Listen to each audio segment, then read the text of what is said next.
Bonjour Manuel Charpentier. Bonjour. Vous êtes le président de Facette Ingénierie qui depuis plus de 25 ans construit des bâtiments d'entreprise. Quelles sont les spécificités du marché du bâtiment d'entreprise? Alors il y a trois grands secteurs dans la construction. Il y a le secteur du logement individuel ou collectif, il y a le secteur des marchés publics et puis il y a le bâtiment d'entreprise. Le bâtiment d'entreprise a deux particularités importantes dans le marché par rapport à ces deux autres secteurs. C'est que d'une part, on n'est pas totalement dépendant du pouvoir public ou de l'endettement des ménages, puisque on dépend directement des PME qui peuvent investir ou pas. Et dans ce marché qui est un petit peu en crise depuis une dizaine d'années, malheureusement, depuis la crise de 2007-2008, il y a toujours dans les secteurs d'activité des entreprises qui sont capables d'investir parce qu'elles sont rentables localement ou ponctuellement dans un marché. Nous, Facette Ingénierie, on travaille sur tous les secteurs d'entreprise. On fait du commerce, on fait des immeubles de bureaux, on fait des usines, de l'industrie, du médical. Et donc, il y a toujours à un moment ou un autre une entreprise qui a besoin et capacité à investir. Et donc, depuis une dizaine d'années, nous, on a une activité qui est stable et qui se porte bien en termes de chiffre d'affaires et de rentabilité. La deuxième particularité du marché du bâtiment d'entreprise, encore une fois, à la différence d'autres secteurs de la construction comme le logement, par exemple, c'est que on ne peut pas créer un modèle qui se duplique. Vous faites une maison individuelle, vous pouvez en faire plusieurs identiques. On ne peut pas construire une usine et puis se dire après, à chaque industriel, on va refourguer la même usine. C'est pas possible. Donc c'est vraiment une particularité de ce métier, c'est que chaque projet est personnalisé et sur mesure. Et quelles sont les grandes tendances de votre secteur, peut-être en termes d'innovation ? Alors, le secteur lui-même, en dehors des difficultés économiques qu'on a pu évoquer, subit une grosse lame de fond assez lourde et lourde de conséquences et financièrement avec un impact non négligeable. C'est ce qu'on appelle le BIM, la modélisation numérique des bâtiments, qui est déjà en place dans beaucoup de pays, déjà dans d'autres pays. La France est un petit peu en retard. On est un petit peu en retard dans le BIM. On est un petit peu en retard et nous, à notre niveau, dans notre entreprise, on essaye d'être un petit peu précurseur, au minimum localement.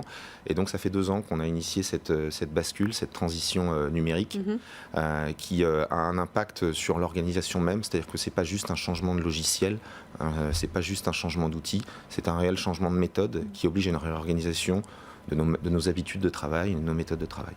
Et est-ce là votre différenciation, cette organisation du travail qui change par rapport à vos concurrents ? Alors, on est différent à plus d'un titre. En tout cas, on essaye d'être différent pour amener une valeur ajoutée. Dans le domaine de la construction, la grande tendance historique, c'est la maîtrise d'œuvre. Nous, on est contractant général, c'est une particularité du métier. Il n'y en a pas encore beaucoup en France. Encore une fois, ça existe dans d'autres pays. Et cette particularité, c'est quoi ? C'est que nous sommes, Facette Ingénierie, l'interlocuteur unique de notre client. Et on l'accompagne dans son projet très tôt en amont, dès la phase de conception. Ça peut être par exemple dans la prospection d'un nouveau terrain pour poser son projet. Donc on l'accompagne dans toute cette phase de prospection, en passant par l'accompagnement sur le dépôt du permis de construire. Dans la phase de construction également, évidemment, c'est nous qui pilotons tous les travaux. Et puis on a même encore une troisième étape et on a dans le groupe une structure qui s'appelle Facette Maintenance qui est chargée d'assurer la vie et le suivi de la vie du bâtiment, une forme de service après-vente si vous voulez du bâtiment. Et ça c'est une vraie différenciation. Et puis dans ce contexte en fait, qu'est-ce que ça permet cette différenciation ?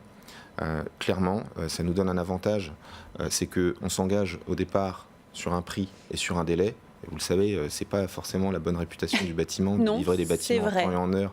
Malheureusement. Malheureusement.